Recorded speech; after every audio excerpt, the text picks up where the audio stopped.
8'e sağlık kaldığı yerden tüm hızıyla devam ediyor. Şimdiki misafirimiz uzman fizyoterapist Canan Sepetçi. Hocam hoş geldiniz. Hoş bulduk. Hoş geldiniz Merhabalar, canım. Hoş bulduk Nasılsınız? hocam. İyiyim. Siz nasılsınız? Bizler deyiz. Teşekkürler. Çok sağ olun hocam. Hocam prematüre bebek nedir? Prematüre bebek normal doğumundan 3 hafta öncesinde yani 37. haftadan önce doğan bebeklerimizden oluşuyor. Fakat bu süre 31, 32, 27'ye kadar uzanabiliyor. Erken doğan bebeklerimizde geç, orta ya da erken prematüre diye de ayırdığımız oluyor.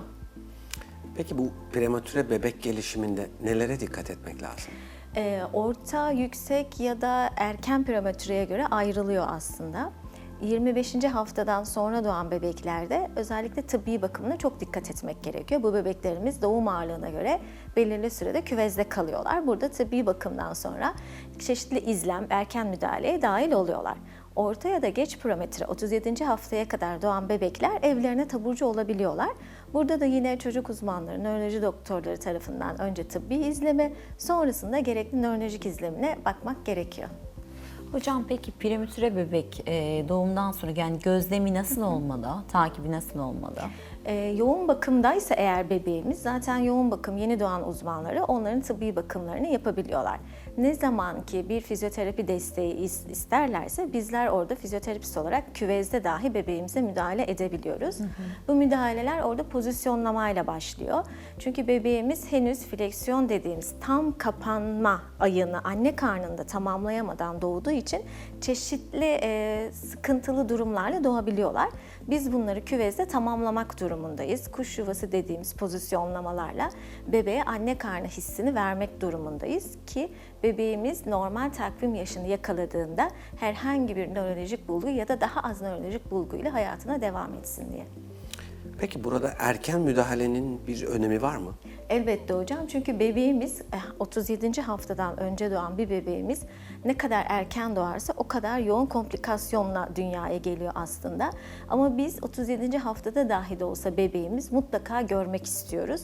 Erken müdahalenin önemi bebek 37 ya da 40. haftaya kadar anne karnında tamamlaması gereken durumları tamamlayamadan doğuyor.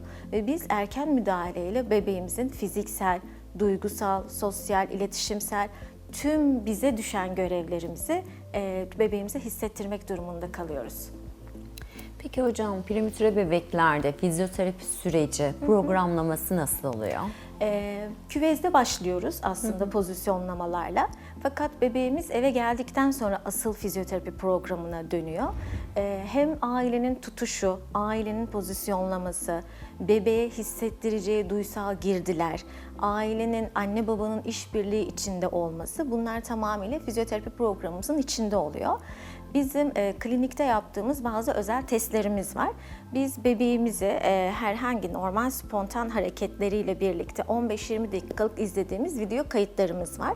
Bu video kayıtlarımızda bebeğin hareketlerinden ileride olabilecek nörolojik sorunları tespit edebiliyoruz ve bunlar olmasın diye bebeğimize çeşitli hareketler, fasilitasyonlar, tutuşlar, pozisyonlamalar yaptırıyoruz. Bunları tabii en önemlisi ailenin öğrenmesi, işbirliğinde olması ve bizlerle birlikte klinikte devam etmesi gerekiyor. Yani bu anlamda aslında aile eğitimi de çok önemli diyebilir Çok miyiz önemli. bu bebeklerde? Çünkü prematüre bebeğin sadece problemi fizyoterapi olmuyor. Yemesi, beslenmesi, yutması, bakımı, nörolojik sorunları çok fazla etkilenen tıbbi sorunları var. Ailenin mutlaka prematüre bebekte işin içinde olması gerekiyor. Bazen kaçırılan noktalar sonradan daha yüksek problemlerle bize dönebiliyor. Örneğin bizim bebeklerimizin, normal bebeklerin mihenk taşları var. 3. ayda başını tutuyor, 6. ayda oturuyor, 12-15. ayda yürüyor. Bebeklerimiz bazen bu önemli mihenk taşlarını kaçırabiliyor.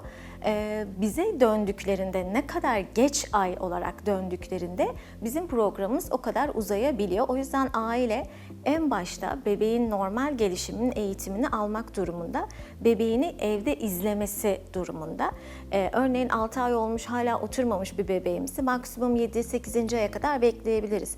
Ama 10. ayda hala oturmamış prematüre bir bebeğimiz varsa bir çocuk nöroloji ve sonrasında mutlaka pediatrik fizyoterapiste göstermemizde fayda var.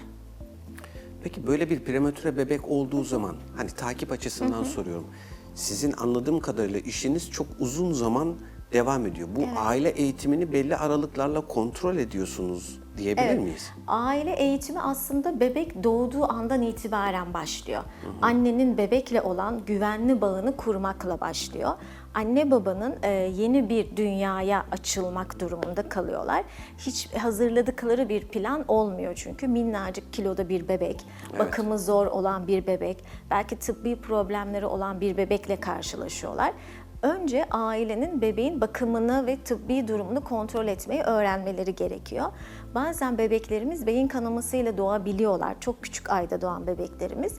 Havale, epilepsi gibi durumları olabiliyor. Ailelerin bunları takip etmesi gerekiyor.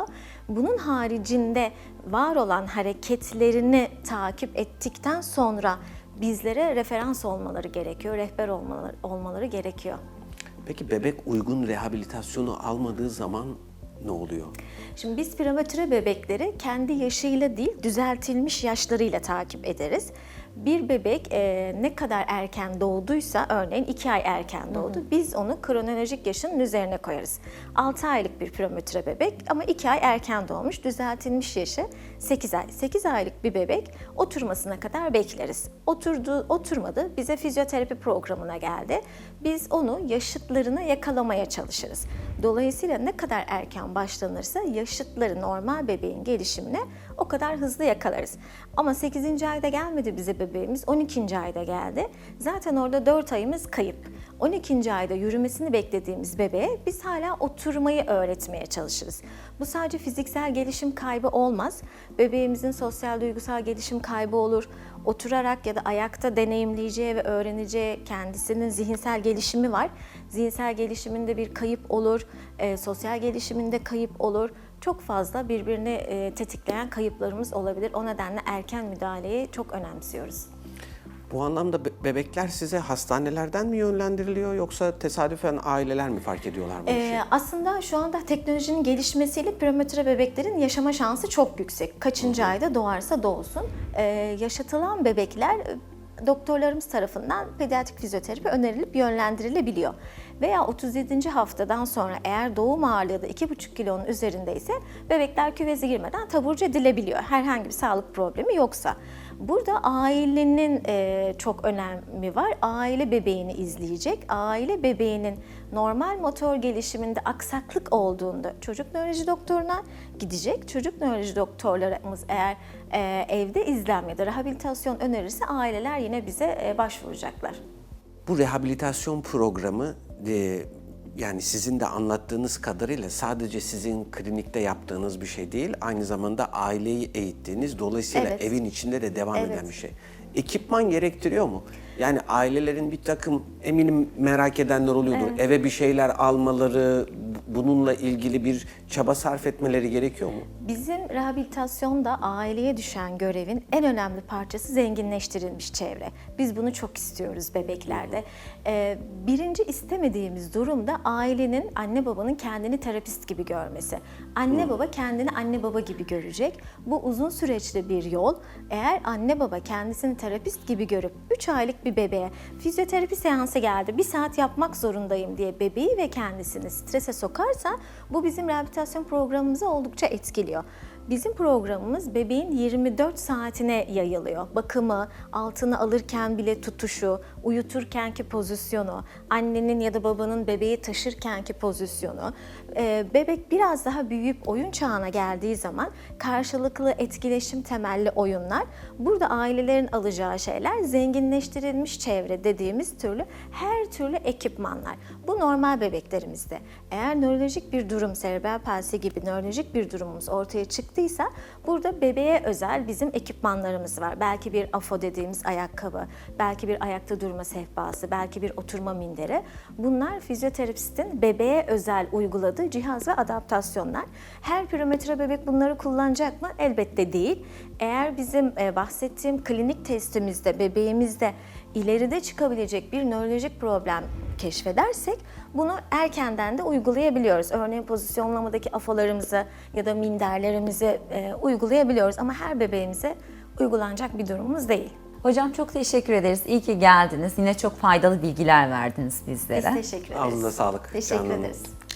8'de Sağlık'ta bugünkü misafirimiz uzman fizyoterapist Canan Sepetçi'ydi. Kendisiyle prematüre bebeklerin gelişiminden, fizyoterapi süreçlerinden bahsettik. 8'de Sağlık kaldığı yerden tüm hızıyla devam ediyor.